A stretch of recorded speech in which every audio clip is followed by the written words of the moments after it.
طرحێکی تر بریتە لەوەی کە بەیەکەوە بە تەنسیق ئیدارەی مەسلەی نەوت لە هەرێمی کوردستان بدرێ، بەڵام لە نەتیجەدا بەدیدی من وەکو دوا بڕگە یاخود دوا حەل ڕەنگە هەر لە چوارچەوەی فەلسفەی 250,000 بەرمیلەکە بسوڕێتەوە. جا ئەو 250,000 بەرمیلە بەداهات وەردەگرن لە هەرێمی کوردستان یاخود بەنەوت. بەڵام تەسەوڕ دەکەم لە با بڵێن لە یەکشەمە بەدواوە کە گفتوگۆکانمان دەست پێ دەکاتەوە بتوانین حەسمی ئەمە لەفە بکەین.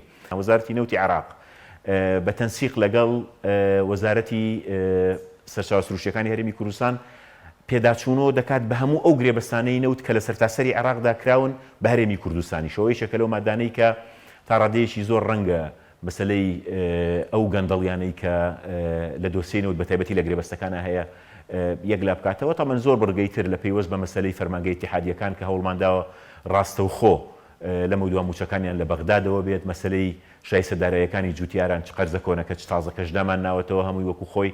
ئەوەی کە گرنگە بیڵم لە ڕێگەی پەیامەوە ئەوەیە لە ڕاستیدا بە درێژایی ئەو ماوەیە نەمان هێشتووە کە بڕگەیەک تێبپەڕێ یاخود تەنانەت دێڕێکدا بنرێت کە پێچەوانەی مافە دەستوریەکانی خەڵکی کوردستان.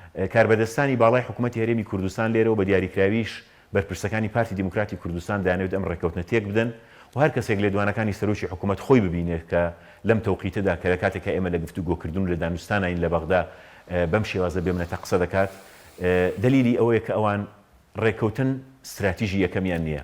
ئەم استراتیژە هەڵە و کوشندەیەی کە حکوومەتی هەرێمی کوردستان و لە ناویشیاندا پارتی وەکو بکەری سەرەکی هەیەی کە ئەوێ هەموو ئەزمموی هەرێمی کوردستان و ئەوێ هەموو فەرمانبەرانی هەرێمی کوردستان و ئەوێ هەموو خەڵکی کوردستان بکە بە قوربانی نەوت و نەوتەکەش بکە ببا بۆ خۆی یاخود خۆی پێبەهێز بکە. ئێمە زۆر بەتوندی دژی ئەم استراتیژە ئەوەستینەوە، بەڵام دوجار ئەوە هەر ئێمە نین کە ئەتوانین پارتی ڕابگرین. بێگومان ڕۆڵی یەکێتی زۆر گرنگە لە معادلەیەدا، بێگومان ڕۆڵی لایەنە سیاسەکانی تر زۆر گرنگە.